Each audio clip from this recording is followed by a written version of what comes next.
तो विधायक दल की बैठक में अमित शाह पहुंच चुके हैं, बैठक के लिए निकल चुके हैं। कुछ क्षण पहले की तस्वीरें हमने आपको लाइव दिखाई थी, जिस वक्त वो होटल से निकले थे, नोवोटेल होटल, जिसमें आज वो सीधा पहुंचे। बीजेपी के तमाम बड़े नेताओं के साथ वहां पर बैठक थी, बंगाल के बीजेपी नेताओं के साथ बैठक, और उसके बाद विधायक दल की बैठक, क्योंकि बिस्वा सेंटर में रखी गई है, वहां पर तमाम विधायकों का पहुंचने का सिलसिला दोपहर 2-2:30 बजे से ही शुरू हो गया था।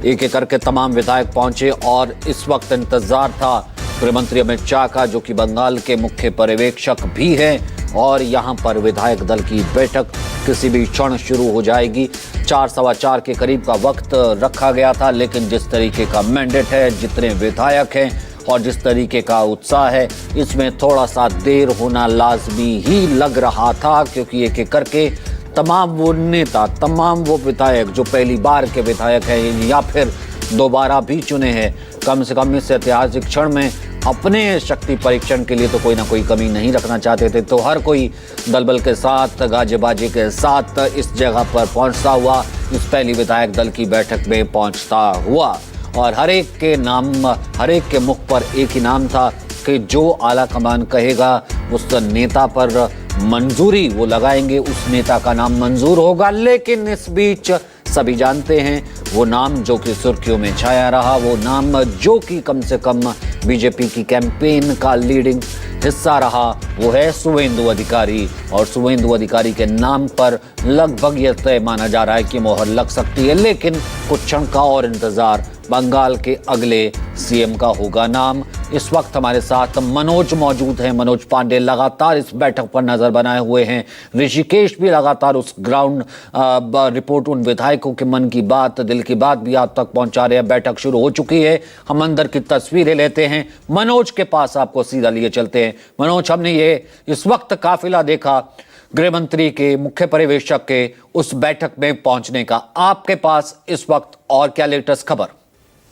हाँ जी बिल्कुल, देखिए गृह मंत्री अमित शाह यहाँ जो होटल नोटल है वहां से निकल चुके हैं, और यहाँ पे बंगला जो कन्वेंशन है जहाँ पे बैठक हो रही है, जहाँ पे सारे विधायक यहाँ पे मौजूद है, और कुछ ही क्षणों में गृह मंत्री अमित शाह यहाँ जब पहुंचेंगे उसके बाद आपको बता दें कि विधायक दल की बैठक होगी। उनके साथ में देखिए शुवेंदु अधिकारी मौजूद है, सभी भट्टाचार्य मौजूद है, और जिस तरह की चर्चाएं हैं यानी देखिए इस बात का पूरा विश्वास है कि लोगों का कि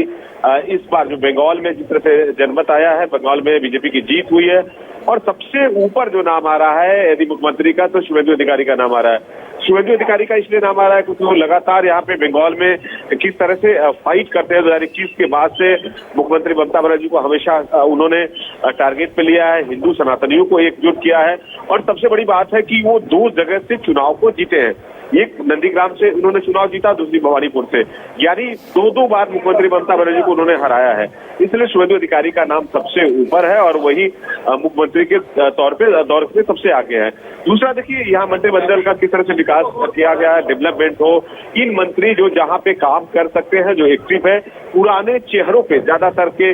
देखिए 2021 में जो विधायक थे और इस बार 2026 में विधायक चुने गए हैं, उनसे ज्यादातर उन सब चेहरा का नाम हो रहा है, जिनमें शंकर घोष है, उन्हें मंत्रिमंडल में शामिल किया जाता है, सिलीगुड़ी से है। 2 डिप्टी सीएम की बात हो रही है, अग्निमित्रा पॉल का नाम सबसे ज्यादा ऊपर चला, क्योंकि अग्निमित्रा पॉल देखिए दूसरी बार उन्होंने आसनसोल से विधानसभा चुनाव जीता है। ममता बनर्जी के सामने हमेशा से फाइटर के तौर पे उभरी थी। ममता बनर्जी के हमेशा जो होता था विधानसभा के अंदर, हम लोग देखते थे विधानसभा के बाहर भी घेरने का टीएमसी पार्टी को हमेशा से देखा गया है। तो इस बार का सबसे बड़ा जो है कि 2 डिप्टी सीएम, यानी एक महिला का होना, क्योंकि बंगाल में महिलाओं को लेकर बीजेपी पार्टी देखे जिस तरह से संसद में महिला आरक्षण को लेकर किस तरह से पास नहीं हुआ, महिलाओं को लेकर इस मुद्दे को बंगाल में आई है, तो एक तरह से एक महिला डिप्टी सीएम का होना तय है। बिल्कुल जाहिर सी बात है मनोज, और मैं इसी लाइन को आगे बढ़ाता हूं, और जिसका जिक्र आपने किया, क्योंकि जाहिर सी बात है वो एग्रेशन था, वो अग्निमित्रा पॉल में भी दिखा और बीजेपी के उन तमाम नेताओं में भी दिखा जिस वक्त वो विपक्ष में थे, जब वो स्ट्रेटेजी कम से कम इस तरीके की तय करते थे कि हमें अब सत्ता में आना है या फिर परिवर्तन चाहना है, और उस एग्रेशन के साथ ही कैंपेन में भी वो एग्रेशन नजर आया। अग्निमित्रा पॉल भी थी, तमाम शुवेंदु अधिकारी भी थे, और तमाम बीजेपी के बड़े नेता थे, जिन्हें खुद यहाँ पर कवर किया प्रशांत गुप्ता हमारे साथ मौजूद है, मेरे सहयोगी। प्रशांत, दो बिगेस्ट टेकअवे यहीं से मैं इस लाइन को मैं चाहूंगा कि आप इसको एलैबोरेट कीजिएगा। एक, एग्रेशन, उसी एग्रेशन से चुनाव का लड़ा जाना, ऐतिहासिक मैंडेट का लाना, और आज विधायक दल की इस बैठक का शुरू होना। थोड़ी देर में विधायकों का सर्वसम्मति से जो नेता होगा उस पर नाम हो जाएगा। और दूसरा कि सनातनी सरकार, यहां पर सुरक्षा की बात, महिला की बात, और अब जैसा कि बात मनोज भी कर रहे थे, और इसी फॉर्मूले में कहीं ना कहीं फिट भी नजर आ रही कि 2 डिप्टी सीएम में एक महिला सीएम की बात अग्निमित्रा पॉल के रूप में भी नजर आ रही है। अब आप इस फॉर्मूले को कैसे देख रहे हैं? 200 से ज्यादा विधायक और एक ये चुनौती से पहले का इतिहास, जिसकी रूपरेखा आज यहां पर बंगाल विश्व सेंटर में रखी जा रही है। प्रशांत,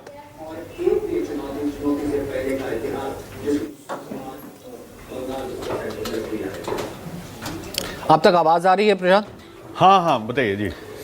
मैं चाह रहा था कि आप उसी लाइन को अगर आप थोड़ा हमारे लिए, क्योंकि आपकी आंखों देखी, मैं जानना चाहूंगा उस चित्र को जिसे आगे बढ़ाइए, उसी एग्रेशन को आज उस विधायक दल की बैठक के पहले भी उन विधायकों के पहुंचना और उस जोशो खरोश के साथ कि एक परिवर्तन की लहर की कामना हमने कहा विपक्ष में बैठकर की थी, और आज इतने बड़े मैंडेट के साथ आगे बढ़ रहे हैं। 2 डिप्टी सीएम, एक सीएम जिसका ऐलान कुछ देर में हो जाएगा, शुभेंदु अधिकारी का नाम सबसे आगे नजर आना, और ये जोशो खरोश और एक बड़ी चुनौती आने वाले दिनों के लिए।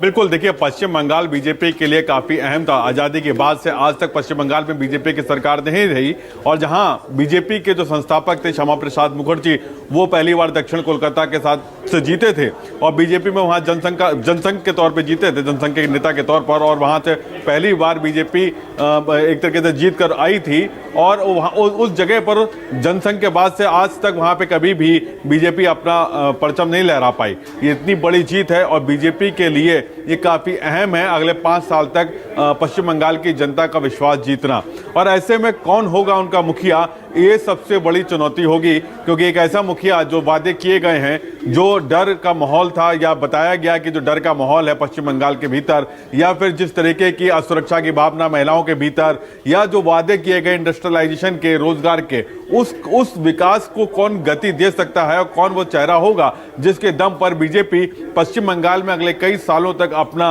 अस्तित्व बनाने में कामयाब रहे, इसके ऊपर सबसे बड़ी चुनौती है। और इस रेस में सबसे प्रबल दावेदार जो हैं वो शुभेंदु अधिकारी माने जा रहे हैं। हालांकि एक चर्चा ये भी है कि 2 डिप्टी सीएम रखे जाएंगे, जिसमें एक महिला डिप्टी सीएम हो सकती हैं। 2 डिप्टी सीएम के तौर पर क्या कोई मतुआ समाज से होगा, क्योंकि मतुआ समाज 2019 से ही बीजेपी के साथ में इंटैक्ट होकर खड़ा हुआ है। क्या कोई पिछड़ी जाति का या दलित जो कास्ट कॉम्बिनेशन है उसको भी देखेगी बीजेपी, ये भी इंपॉर्टेंट हो जाता है। और इसके अलावा एक दूसरे जो पहलू कि क्या जो बीजेपी का झंडा पिछले कई सालों से ढो रहे थे, उनकी भी कोई लॉटरी लग सकती है, क्योंकि शुभेंदु अधिकारी जहां प्रबल दावेदार हैं, वहीं दिलीप घोष और समीक भट्टाचार्य जैसे नेता भी उस दावेदारी की लिस्ट में बताए जा रहे हैं। हालांकि कुछ क्षणों में ही अब ऐलान हो जाएगा, लेकिन प्रबल दावेदार मैं बार बार बोल रहा हूं शुभेंदु अधिकारी, क्योंकि उन्होंने ममता बनर्जी के खिलाफ जब से बीजेपी में आए और एलओपी के पद पर रहे, और उन्होंने जिस तरह से प्रखर होकर ममता बनर्जी के खिलाफ चुनौती देते रहे हर कदम पर, और बीजेपी की आवाज को हर मुद्दे पर,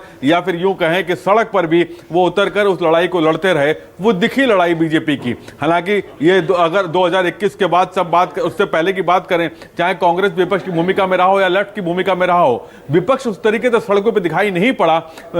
उन 10 सालों में, उन बीते 10 सालों में, जिस तरह से पिछले 5 सालों में बात करें तो बीजेपी दिखाई पड़ी। तो बीजेपी के वो नेता जो चेहरा था, वो चेहरा शुभेंदु अधिकारी के तौर पर उभर कर सामने आया, और इसीलिए शुभेंदु अधिकारी को प्रबल दावेदार के तौर पर देखा जा रहा है। हालांकि कई लोग इस बात को लेकर भी, पार्टी के भीतर खाने में इस बात को लेकर भी ममरिंग होती रही है कि बीजेपी के भीतर जो बीजेपी का झंडा पिछले कई सालों से, कई दशकों से उठा रहे हैं, जिसमें दिलीप घोष हैं, जिसमें समीक भट्टाचार्य हैं, ऐसे तमाम लोग हैं, चाहे वो रूपा गांगुली हो या फिर अन्य लोग हों, जो ऐसे लोग जो शुरू से जुड़े रहे बीजेपी के साथ में, और उस दौर में जब बीजेपी का वहां पे एक कार्यकर्ता भी नहीं था, कोई बूथ स्तर की उनका संगठन नहीं था, और उस स्तर को और उस संगठन को खड़ा करने में उन्होंने अपनी पूरी भूमिका निभाई, तो क्यों नहीं आज उनको इनाम के तौर पर कुछ मिलना चाहिए। तो ये ममरिंग भी चल रही है, लेकिन जो सूत्रों के हवाले से खबर आ रही है कि इस रेस में, और शायद प्रशांत इस चीज से आप एग्री करेंगे मेरे ख्याल से, क्योंकि जिस तरीके से इस कैंपेन को लीड किया बनाया और आगे बढ़ाया। खुद अमित शाह के नेतृत्व में किस तरीके से हमने देखा, महीने में 15-15 दिन वो उस तरीके से वहां मौजूद रहते थे, वॉर रूम तक जाना। और शायद तभी लिए हम ये कह सकते हैं कि इस विधायक दल की बैठक में या फिर नाम के ऐलान होने से पहले भी जो मुख्य पर्यवेक्षक के तौर पर भी है अगर कोई है तो वो चेहरा शायद अमित शाह है। हाँ बिल्कुल, देखिए अमित शाह की बहुत अहम भूमिका रही। जब प्रभारी यहाँ पे बनाए गए तो सुनील बंसल जो कि संगठन मंत्री हैं और